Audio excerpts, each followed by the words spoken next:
नमस्कार। धारा क्लासेस में आप सभी बच्चों का स्वागत है। बच्चों, आज हम पढ़ेंगे कक्षा 10 हिंदी गद्य का सेकंड चैप्टर ममता कर प्रसाद द्वारा लिखा हुआ यह पाठ। इस पाठ की हम पूरी व्याख्या करेंगे। आपके एग्ज़ाम में कहीं से भी कोई भी लाइंस आ जाए, आप आराम से इसकी व्याख्या कर सकते हैं। तो आइए शुरू करते हैं। रोहतास दुर्ग के प्रकोष्ठ में बैठी हुई युवती ममता शोण के तीक्ष्ण गंभीर प्रवाह को देख रही है। रोहतास दुर्ग यानी कि दुर्ग माने क्या होता है? किला। और प्रकोष्ठ माने क्या होता है? जो किले के पास, मुख्य द्वार के पास जो कक्ष होता है उसे प्रकोष्ठ कहते हैं। बैठी हुई युवती ममता शोण माने क्या होता है? सोन नदी के तीक्ष्ण गंभीर प्रवाह को देख रही है, उसे बहते हुए को देख रही है। ममता विधवा थी। उसका यौवन शोण नदी के समान ही उफन रहा था। इसमें सोन नदी जो शोण है, शोण नदी के समान ही ममता का यौवन उफन रहा था। जैसे सोन नदी उफन रही थी, ऐसे ही उसका हृदय भी उफन रहा था। मन में वेदना, मस्तक पर आंधी, आंखों में पानी की बरसात लिए वह सुख के कंटक शयन में विकल थी। सुख के कंटक शयन माने क्या होता है? कांटों की शयन माने सैया, कांटों की सैया पर सोने वाले व्यक्ति के समान। वह रोहतास दुर्गपति के मंत्री चूड़ामणि की अकेली दुहिता थी। बच्चों, जो पैराग्राफ आता है उस पैराग्राफ के नीचे भी कुछ क्वेश्चन पूछे जाते हैं। तो जैसे अगर ये पैराग्राफ आया रोहतास दुर्ग के प्रकोष्ठ में, ये आपका पहला ही पैराग्राफ है, तो उसमें वो क्वेश्चन पूछ सकते हैं कि चूड़ामणि की पुत्री कौन थी। तो चूड़ामणि की पुत्री कौन थी? ममता। ममता के पिता का क्या नाम था? तो आप बता सकते हो चूड़ामणि। चूड़ामणि कौन था? चूड़ामणि रोहतास जो दुर्ग था उसके राजा का मंत्री था। इस प्रकार के क्वेश्चन आ सकते हैं, तो आप ये भी देखते चलेंगे हम। फिर उसके लिए कुछ अभाव होना असंभव था। तो उसके लिए तो अभाव, वो भौतिक सुख साधनों से संपन्न थी क्योंकि वो राजा के मंत्री की एकमात्र पुत्री थी। दुहिता माने होता है पुत्री। फिर उसके लिए कुछ अभाव होना असंभव था, परंतु वह विधवा थी। हिंदू विधवा संसार में सबसे तुच्छ निराश्रय प्राणी है। कम उम्र में ही विधवा हो जाने के कारण ममता की स्थिति दयनीय थी। हिंदू समाज में विधवा स्त्रियों का संसार में सबसे तुच्छ प्राणी माना जाता है। ऐसा पहले माना जाता था, लेकिन अब नहीं। तब उसकी विडंबना का कहाँ अंत था? तब यानी कि जिससे छुटकारा पाने का हिंदू समाज में कोई विकल्प नहीं था, और उसकी विडंबना का यानी कि उसके दुख का कोई अंत नहीं था। चूड़ामणि ने चुपचाप उसके प्रकोष्ठ में प्रवेश किया। चूड़ामणि ने, तो क्वेश्चन आ सकता है कि ममता के प्रकोष्ठ में यानी कि कक्ष में किसने प्रवेश किया? चूड़ामणि ने। शोण के प्रवाह में, उसके कलनाद में अपना जीवन मिलाने में वह बेसुध थी यानी कि खोई हुई थी। पिता का आना भी न जान सकी। चूड़ामणि व्यथित हो उठे। स्नेह पालिता के लिए क्या करे? स्नेह पालिता यानी कि प्रेम से पाली हुई पुत्री के लिए वह क्या करे? वह स्थिर न कर सकते थे, लौटकर बाहर चले गए। ऐसा प्राय होता, पर आज मंत्री के मन में बड़ी दुश्चिंता थी। पैर सीधे न पड़ते थे। मंत्री जो चूड़ामणि था वो बहुत चिंतित थे, और जैसे पैर लड़खड़ाते हैं ना, वो उनके पैर भी सीधे नहीं पड़ रहे थे। एक पहर बीत जाने पर वे फिर ममता के पास आए। पहर माने क्या होता है? यानी कि सुबह, दोपहर, शाम, 3 पहर होते हैं, शाम, रात। तो ऐसे ही एक पहर बीत जाने पर वे फिर ममता के पास आए। उस समय उनके पीछे 10 सेवक चांदी के बड़े थालों में कुछ लिए खड़े थे। 10 सेवक चांदी के बड़े बड़े थालों में कुछ लिए खड़े थे। कितने ही मनुष्यों के पद शब्द सुन ममता ने घूमकर देखा। यानी कि जब वो बैठी थी, खोई हुई थी, तो अचानक से बहुत सारे पैरों की आवाज़ आई, और उन पैरों की आवाज़ को सुनकर ममता ने देखा मंत्री ने सब थालों को रखने का संकेत दिया।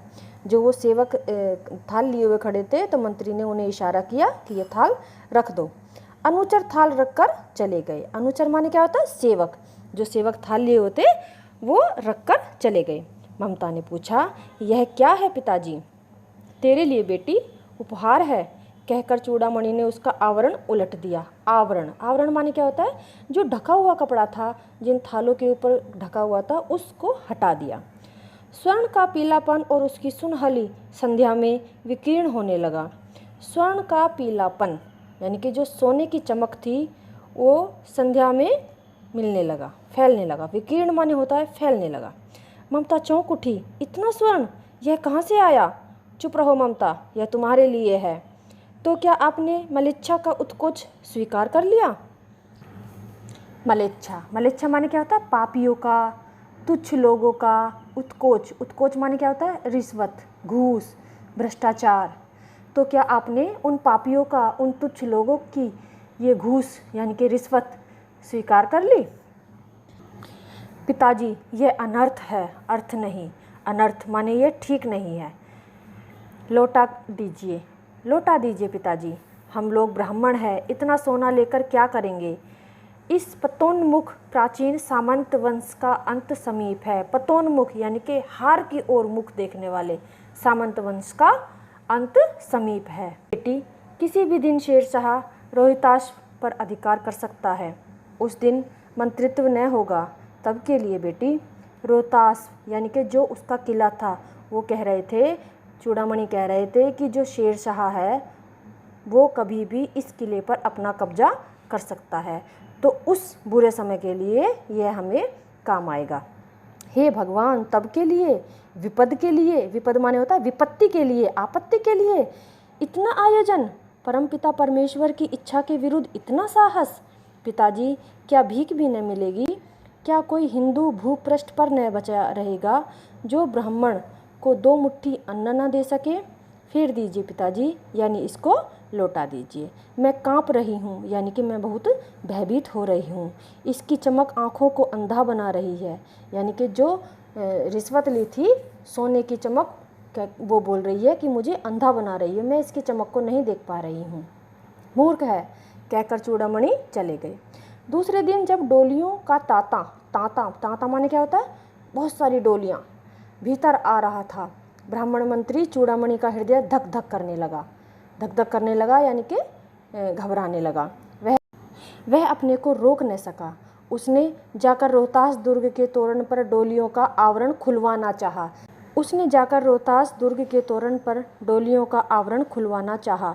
उसने कहा, यानी कि जो डोलियां होती हैं उसके दरवाजे पर जो पर्दा सा होता है, तो उसने कहा कि ये पर्दा हटाओ, इसमें देखा जाएगा कि क्या है। तोरण, तोरण माने क्या होता है? किसी बड़ी इमारत या नगर का वह बड़ा, वो भारी फाटक जिसका ऊपरी भाग मंडप के आकार का हो। ठीक है, तोरण ऐसा होता है। पठानों ने कहा, यह महिलाओं का अपमान है।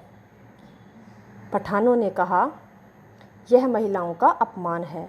बात बढ़ गई, तलवारें खींची, ब्राह्मण वहीं मारा गया। ब्राह्मण वहीं मारा गया, यानी कि कौन मारा गया? चूड़ामणि मारा गया। ममता के जो पिता थे वो वहीं मारे गए।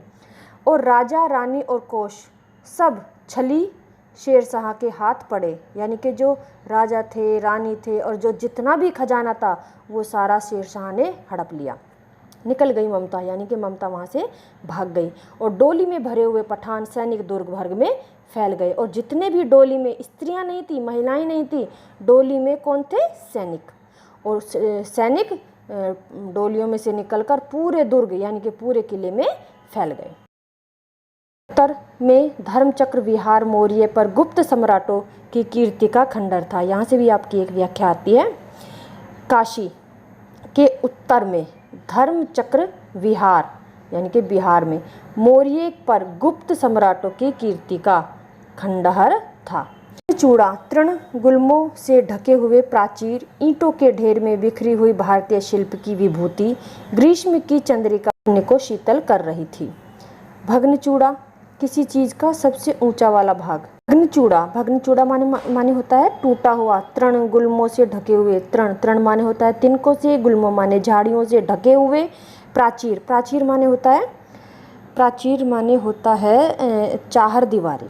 ठीक है, प्राचीर माने होता है चाहर दीवारी। ईंटों के ढेर में बिखरी हुई भारतीय शिल्प की विभूति ग्रीष्म की चंद्रिका में अपने को शीतल कर रही थी। जहाँ पंचवर्गीय भिक्षु गौतम का उपदेश ग्रहण करने के लिए पहले मिले थे। उस स्तूप के भग्नावेश यानी कि इसको हम अलग करके पढ़ेंगे, भग्न प्लस आवेश की मलिन छाया में एक झोपड़ी में दीपालोक में एक स्त्री पाठ कर रही थी। पंचवर्गीय माने क्या होता है? 5 वर्ग के। और स्तूप माने क्या होता है? मिट्टी या पत्थर का ऊंचा ढू या ऊंचा ढेर। स्तूप माने होता है मिट्टी या पत्थर का ऊंचा ढेर। तो वो स्त्री क्या पाठ कर रही थी? अनन्याश्चित चिंतयन्तो माम ये जनाः पर्युपासते। यह जो श्लोक है ये श्रीमद् भगवत गीता का श्लोक है। अनन्य भाव से मेरा चिंतन करते हुए जो भक्त जन मेरी ही उपासना करते हैं उन नित्य युक्त पुरुषों का योगक्षेम मैं वहन करता हूँ। योगक्षेम माने क्या होता है? यानी कि जो जिस वस्तु को पाना चाहता है मैं उस वस्तु को उसे प्राप्त कराता हूँ, और जो वस्तु जिसके पास है उस वस्तु की मैं रक्षा करता हूँ। योगक्षेम माने होता है ये। वो स्त्री पाठ कर रही थी तो फिर क्या होता है? पाठ रुक गया। एक भीषण और हताश आकृति दीप के मंद प्रकाश में सामने खड़ी थी। स्त्री उठी, उसने कपाट बंद करना चाहा, परंतु उस व्यक्ति ने कहा, माता मुझे आश्रय चाहिए। आश्रय चाहिए नहीं यानी कि मुझे रहने के लिए चाहिए स्थान। तुम कौन हो? स्त्री ने पूछा। मैं मुगल हूँ, चौसा युद्ध में शेरशाह से विपन्न होकर रक्षा चाहता हूँ। विपन्न माने हारा हुआ है, यानी कि उससे छिपा हुआ फिर रहा है वो।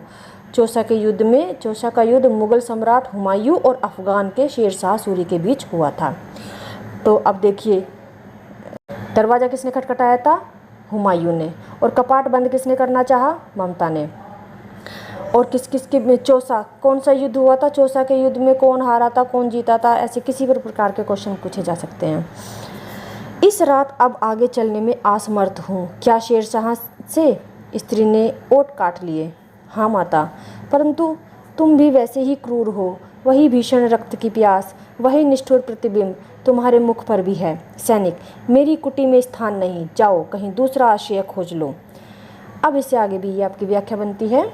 गला सूख रहा है, साथी छूट गए, अश्व गिर पड़ा है, इतना थका हुआ हूँ। इतना कहते कहते वह व्यक्ति धम से बैठ गया और सामने ब्रह्मांड घूमने लगा यानी कि उसे चक्कर से आने लगे। स्त्री ने सोचा, यह विपत्ति कहाँ से आई? उसने जल दिया, मुगल के प्राणों की रक्षा हुई। अब ये देखिए कई क्वेश्चन बन रहे हैं कि गला किसका सूख रहा था? हुमायूं का। किसके साथी छूट रहे थे? हुमायूं के। किसका अश्व गिर गया था? हुमायूं का।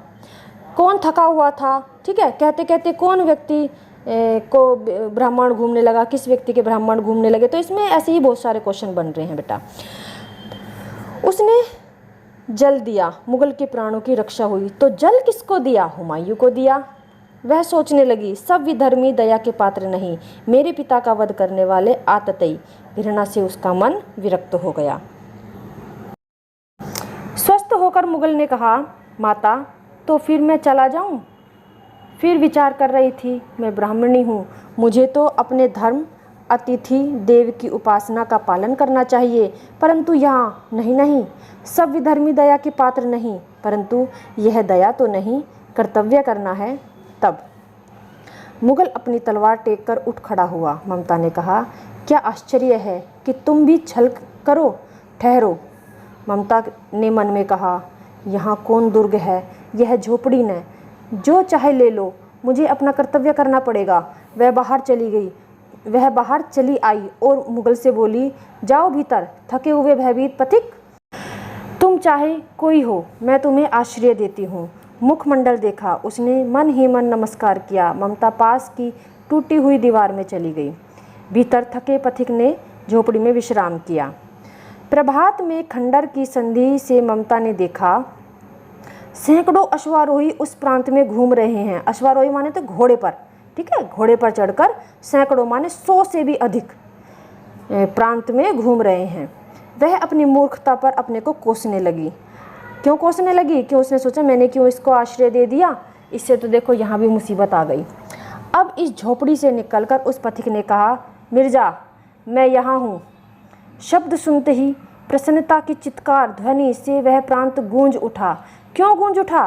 क्योंकि जो अश्वारोही थे, जो सैनिक थे, उन्हें खुशी हुई कि हमारा राजा जिंदा है, हुमायूं जिंदा है। ममता अधिक भयभीत हुई। पथिक ने कहा, वह स्त्री कहाँ है, उसे खोज निकालो। पथिक कौन था? पथिक हुमायूं था। ममता छिपने के लिए अधिक सचेष्ट हुई। सचेष्ट माने सचेत हो गई। वह मृग दाव में चली गई। दिन भर उसमें से ना निकली। संध्या में जब उन लोगों के जाने का उपक्रम हुआ तो ममता ने सुना पथिक घोड़े पर सवार होते हुए कह रहा था, उस स्त्री को मैं कुछ दे ना सका, उसका घर बनवा देना, क्योंकि मैंने विपद में यह स्थान भूलना मत। इसके बाद वे चले गए। चौसा के मुगल पठान युद्ध को बहुत दिन बीत गए। ममता अब 70 वर्ष की वृद्धा है। वह अपनी झोपड़ी में एक दिन पड़ी थी। शीतकाल का प्रभात था। उसकी जीर्ण कंकाल खांसी से गूंज रहा था। ममता की सेवा के लिए गांव की 2-3 स्त्रियां उसे घेर कर बैठी थी। क्वेश्चन बन रहे हैं बहुत सारे कि उसको कौन ममता को घेरे हुए बैठी थी? गांव की 2-3 स्त्रियां, ठीक है, क्योंकि वह आजीवन सबके सुख दुख की सहभागिनी रही। सुख दुख की सहभागिनी कौन रही? आजीवन ममता। ममता ने जल पीना चाहा। एक स्त्री ने सीपी से जल पिलाया। सहसा एक अश्वारोही उसी झोपड़ी के द्वार पर दिखाई पड़ा। वह अपनी धुन में कहने लगा, मिर्जा ने जो चित्र बनाकर दिया है वह तो इसी जगह का होना चाहिए। वह बुढ़िया मर गई होगी। अब किससे पूछूं कि एक दिन शहंशाह हुमायूं किस छप्पर के नीचे बैठे थे? यह घटना भी तो 47 वर्ष के ऊपर की हो गई। इस तरह वो अपनी ही धुन में इस तरह की बातें कर रहा था। ममता ने अपने विकल कानों से सुना। उसने पास की स्त्री से कहा, उसे बुलाओ। अश्वारोही पास आया। ममता ने रुक रुक कर कहा, मैं नहीं जानती कि वह शहंशाह था या साधारण मुगल, पर एक दिन इसी झोपड़ी में नीचे वह रहा। मैंने सुना था कि वह मेरा घर बनवाने की आज्ञा दे चुका है। मैं आजीवन अपनी झोपड़ी खुदवाने के डर से भयभीत रही। भगवान ने सुन लिया। मैं आज इसे छोड़े जाती हूँ। अब तुम इसका मकान बनाओ या महल। मैं अपने चिर विश्राम गृह में जाती हूँ। चिर विश्राम गृह में यानी कि वो मृत्यु को प्राप्त हो गई, अपने प्राण उन्होंने त्याग दिए। वह अश्वारोही अवाक सा खड़ा रहा, यानी कि उसकी बोलती सी ना निकली, बेसुध गुमसुम सा खड़ा हो गया। बुढ़िया के प्राण पक्षी अनंत में उड़ गए। वहाँ एक अष्टकोण मंदिर बना और उस पर शिलालेख लगाया गया, सातों देश के नरेश हुमायूं ने एक दिन यहाँ विश्राम किया था। यानी कि देखो, यहाँ विश्राम किया था। उसके पुत्र अकबर ने उसकी स्मृति में यह गगनचुंबी मंदिर बनवाया। गगनचुंबी माने क्या होता है? बहुत ऊंचा, गगन को छूने वाला, इतना ऊंचा मंदिर बनवाया, पर उसमें ममता का कहीं नाम नहीं।